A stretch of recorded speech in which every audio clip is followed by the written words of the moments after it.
మీ business ఏదైనా మీ ఊర్లో promotion చేయాలంటే అది సుమన్ టీవీతోనే సాధ్యం. ఇప్పుడే సంప్రదించండి. నమస్తే, welcome to Suman TV. Rayachoti, Annamayya district. ముందు కాలంలో చూస్తున్నట్టయితే మమ్మీ టీచర్స్ కొడుతున్నారు, నేను స్కూల్కి వెళ్ళను అని చెప్పిన పిల్లల్ని మనం చూసుంటాం. ఇప్పుడు తరం ఏమైపోయిందంటే టీచర్స్ ని పిల్లలు కొడుతున్నారు. అటువంటి సిచ్యువేషన్ కి అయితే ఇప్పుడు వచ్చేసినారు పిల్లలు. ఎందుకు అవుతున్నారు ఇలాగా? పేరెంట్స్ అతి గారవం వల్ల పిల్లలు ఇలా తయారవుతున్నారా, లేకుంటే టెక్నాలజీ పెరిగినంత వేగంగా పిల్లలకి సంస్కారం పెరగట్లేదా? అసలు గురువులు అంటే దైవంగా భావించే రోజులు పోయి టీచర్స్ ని కొట్టే అంత ఎదిగారు ఇప్పుడు పిల్లలు. వీటి మీద పిల్లల అభిప్రాయాలు ఏంటని ఒకసారి అడిగి తెలుసుకుందాం. హాయ్, ఎలా ఉన్నారు? బాగున్నారా? ఓకే, మీరు క్లాస్ కి ఎంటర్ అవుతానే గురు బ్రహ్మ గురు విష్ణు చెప్తారా? చెప్తాం మేడం. గురు బ్రహ్మ గురు విష్ణు గురుదేవో మహేశ్వర గురు సాక్షాత్ పరబ్రహ్మ తస్మై శ్రీ గురువే నమః. సార్, పిల్లలు మీతో చాలా ఫ్రెండ్లీగా ఉంటున్నారు, మాకు చాలా బాగా చెప్పిస్తున్నారు అంటున్నారు. ఇప్పుడు పిల్లలు ఏమైపోయిందంటే అరిచినా తిట్టినా ఇంట్లో చెప్పడం ఎక్కువైపోతుంది. వాళ్ళు చేసే మిస్టేక్స్ చెప్పకుండా ఉంటున్నారు. వాళ్ళే ఒప్పుకుంటున్నారు, మనం లైవ్ లో చూస్తున్నాం. దీని గురించి వాళ్ళ మైండ్ సెట్ అనేది ఎలా ఉంది ఇప్పుడు? ఈ రోజుల్లో మా స్కూల్ అనే కాదు, ఏ స్కూల్ అయినా సరే చదువుకునే పిల్లలందరూ కూడా ఎక్కువగా మీడియాకు ఎక్కువ ప్రభావితం అవుతున్నారు. తర్వాత సెల్ ఫోన్లతో ఎక్కువ ప్రభావితం అవుతున్నారు. దాని వలన వాళ్ళ యొక్క మాట తీరులో కానివ్వండి, ప్రవర్తన తీరులో కానివ్వండి కొద్దిగా తేడా అయితే కనపడతా ఉంది. సహజంగా పిల్లలను స్కూల్లో చదువుతో పాటు మంచి విద్యాబుద్ధులు కూడా చెప్పించడం అనేటటువంటిది జరుగుతూ ఉంటది. పాఠం చెప్పేటప్పుడు దాంట్లో భాగంగానే వాళ్లకు నీతి సూత్రాలు కూడా, నీతి వాక్యాలు కూడా, నీతి పాఠాలు కూడా చెప్పాల్సినటువంటి అవసరం ఉంది, చెప్తా ఉంటారు కదా. కానీ అది ఆ మోతాదు ఈ మధ్యన తగ్గింది. దానివల్ల ఏం జరుగుతా ఉందంటే ఇది డిస్ట్రాక్షన్స్ అనేవి ఎక్కువ అవుతున్నాయి. ఎందుకంటే సెల్ ఫోన్ల ప్రభావంతో ఏది మంచి ఏది చెడు అని నిర్ణయించుకోలేనటువంటి స్థితిలో పిల్లలు నెట్టివేయబడ్డారనమాట. వాళ్ళని ఆ ఊబిలో నుంచి బయటికి తీసుకురావాలంటే కొంచెము కష్టతరంగానే ఉంది. అది ఉపాధ్యాయులకనే కాదు, తల్లిదండ్రులకు కూడా సమస్యగా అనిపిస్తా ఉంది.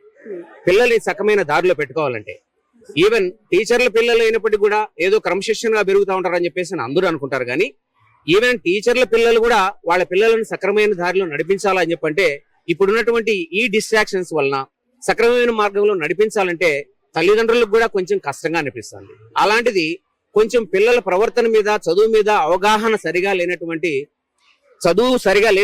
తల్లిదండ్రులు పాపము వాళ్ళ పిల్లల పట్ల సరిగా శ్రద్ధ పెట్టలేనటువంటి పరిస్థితి ఉంది ఇప్పుడు. ఎందుకంటే నిద్ర లేచినప్పటి నుంచి వాళ్ళ పనుల మీద వాళ్ళు వెళ్తా ఉంటారు. కానీ మా పిల్లలు ఎలాంటి ప్రవర్తన కలిగి ఉన్నారు, సరిగా బడికి పోతున్నారా లేదా, సరిగా చదువుతున్నారా లేదా, ఇవన్నీ చూసుకునే అంత సమయము వాళ్లకు తీరిక లేకపోవడం అనేది కూడా ఈ పిల్లలు ఇలా ప్రవర్తించడానికి ఇంకొక కారణమైతా ఉంది. సమాజం మోటివేషన్ అనేది చాలా ఇంపార్టెంట్. అవును మేడం.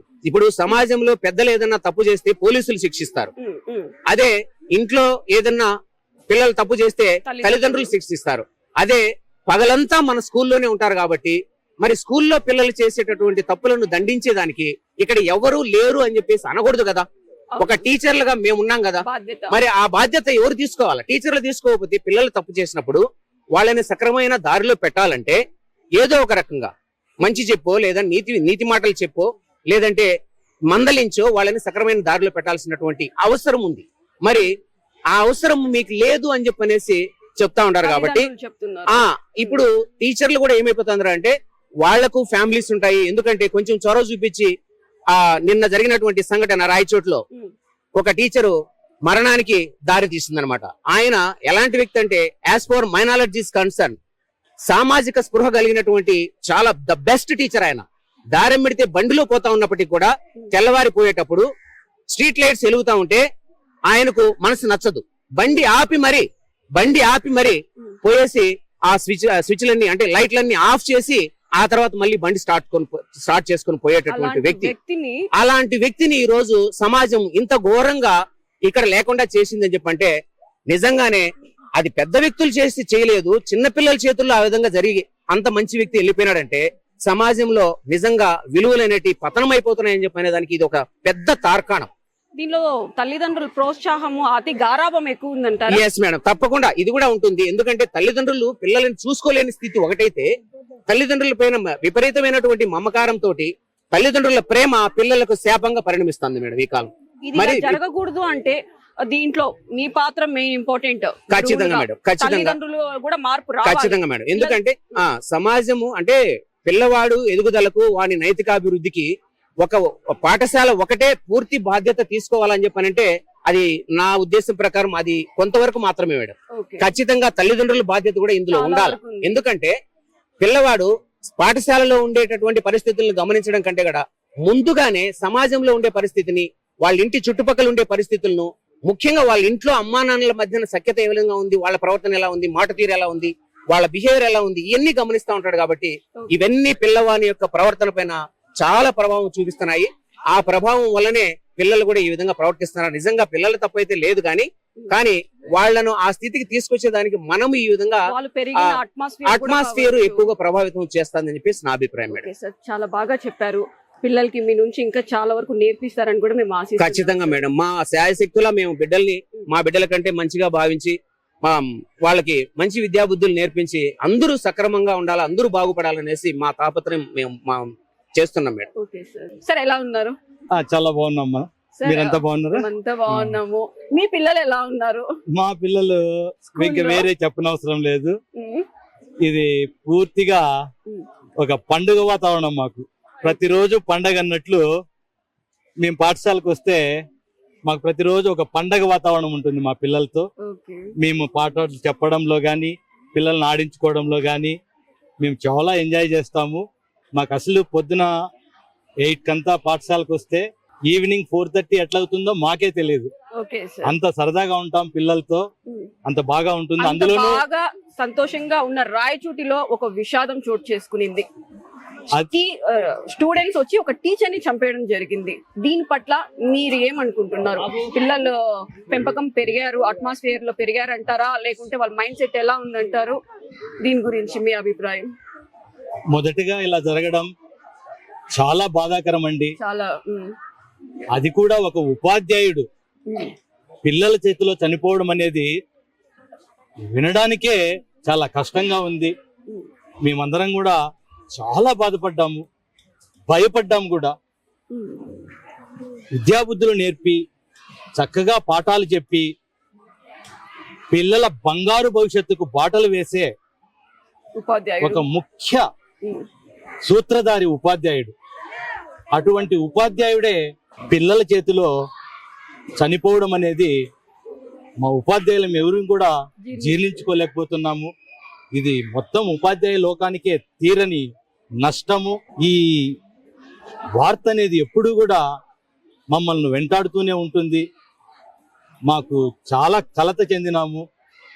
మరి ప్రస్తుత సమాజంలో ఈ గ్లోబలైజేషన్ వల్ల, ఈ మార్పు వల్ల విపరీతమైన పోకడలు, తల్లిదండ్రులు ఎంతవరకు పిల్లలను స్కూల్లో చేర్పించడం వరకే వాళ్ళ బాధ్యత అనుకుంటున్నారు. స్కూల్లో ఉన్నంత వరకు మా బాధ్యత పిల్లల్ని క్రమశిక్షణలో పెట్టడంలో కానీ అవి ఇవి చూసుకోవడంలో కానీ, ఒకసారి ఇంటికి వెళ్ళిన తర్వాత పూర్తిగా ఆ బాధ్యత అంతా తల్లిదండ్రుల మీద ఉంటుంది. పూర్తిగా వాళ్ళు పిల్లల క్రమశిక్షణలో కానీ, వాళ్ళు హోంవర్క్స్ చేస్తున్నారా, ఇంకేం చేస్తున్నారు, చెడు సవాసాలకు ఏమైనా అలవాటు పడ్డారా, ఇవన్నీ కూడా వాళ్ళు ఒక కంట కనిపెట్టుకొని ఉండాల్సిన బాధ్యత ఉంది.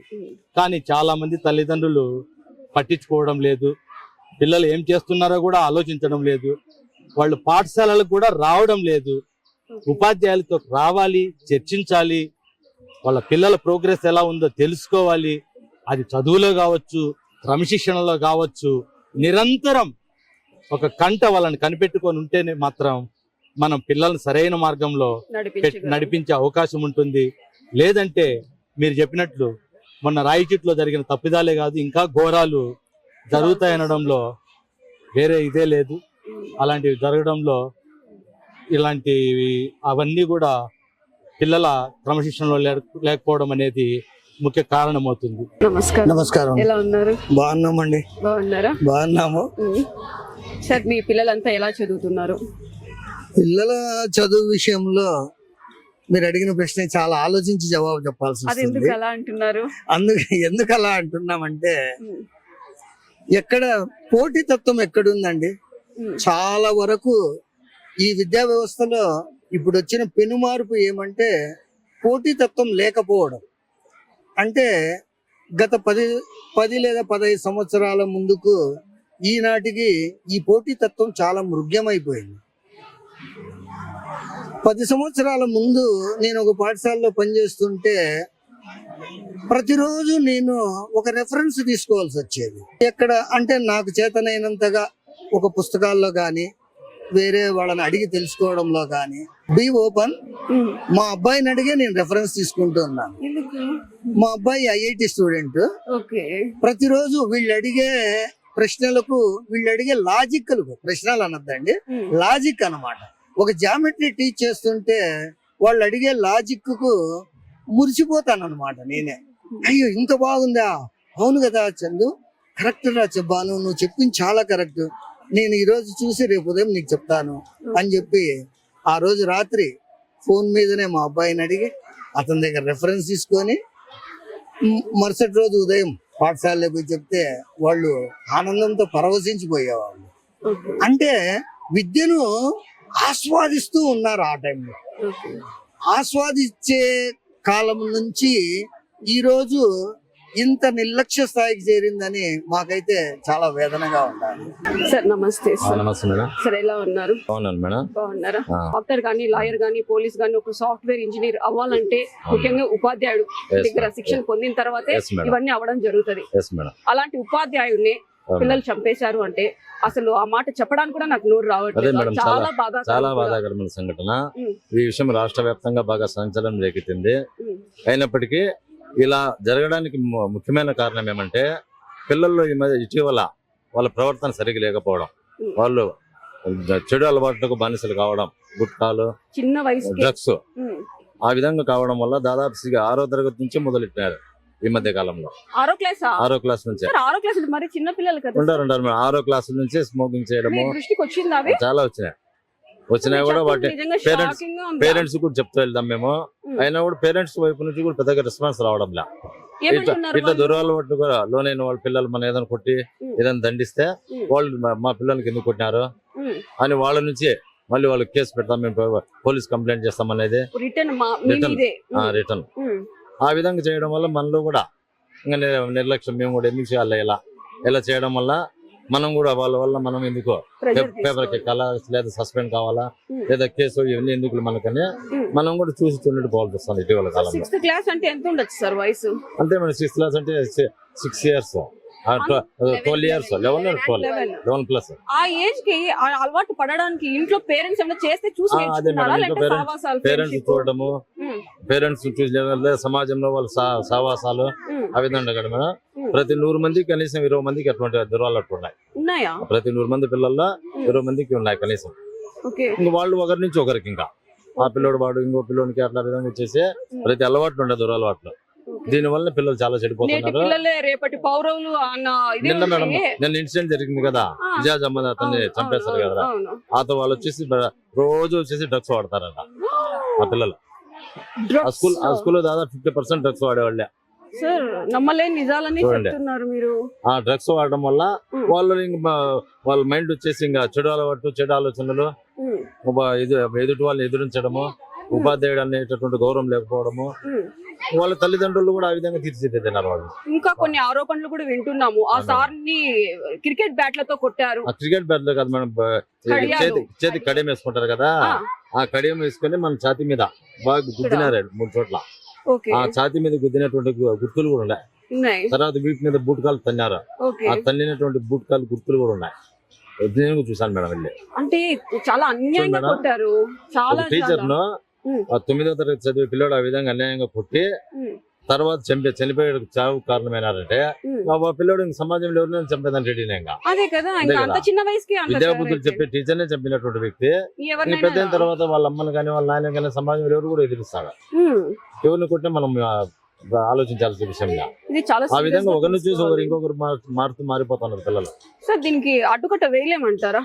ఇది ప్రభుత్వం నుంచి రావాలి మేడం. ఎందుకంటే ప్రభుత్వం ఈ ఉపాధ్యాయులకు వాళ్ళు కఠినమైనటువంటి నిర్ణయాలు ఇచ్చినారు మాకు. పిల్లలు కొట్టకూడదు, పిల్లలకు మందలించకూడదు, ఏదైనా పిల్లలు వాళ్ళకి స్టైల్ కటింగ్లు, ఆ పిల్లలు స్టైల్ కటింగ్ చేసుకొని వస్తే మొన్న మేడం ఒక ఆమె జుట్టు కత్తిరించిందంట, హెచ్ఎం మేడం. దానికి ఆమెను సస్పెండ్ చేశారు వెంటనే. ఆ విధంగా డిసిప్లైన్ గా లేక డిసిప్లిన్ లేకపోవడం వల్ల యూనిఫామ్ లేకపోతే సరే రాలేదని క్లాసులకు వాళ్ళకి సస్పెండ్ చేయడం. ఓకే యూనిఫామ్ విధంగా- కూడా వేసుకురావట్లేదా? యూనిఫామ్ లేదని వస్తారు కదా, వాళ్ళు తిరిగి ఇంటికి పంపిస్తే వాళ్ళని సస్పెండ్ చేయడం. ఓకే ఇంకా మనం యూనిఫామ్ వేసుకొని ఖచ్చితంగా రావాలని యూనిఫామ్ ఇచ్చినారా, మనం యూనిఫామ్ వేసుకొని రాకపోతే పంపించడము, రోజు ఫోన్ చేసి చెప్పడము, చెప్పినా కూడా వేసుకురావాలా. అంటే మొత్తం మీద పేరెంట్స్ లో కూడా మార్పు రావాలా. ఈ ప్రభుత్వం నుంచి కూడా మనకు కఠినమైన చర్యలు తీసుకుంటారు ఏదైనా చేస్తాం మనము. కాబట్టి ప్రభుత్వం మనకు హెల్ప్ చేయడం లే, పేరెంట్స్ హెల్ప్ చేయడం లే. ఇంకా పిల్లలు చూస్తే పిల్లలు చెడిపోతారు. వాళ్ళు మార్చాలంటే మనకి ఎవరు సహకారం లేదు. ఓకే అది మేడం పరిస్థితి.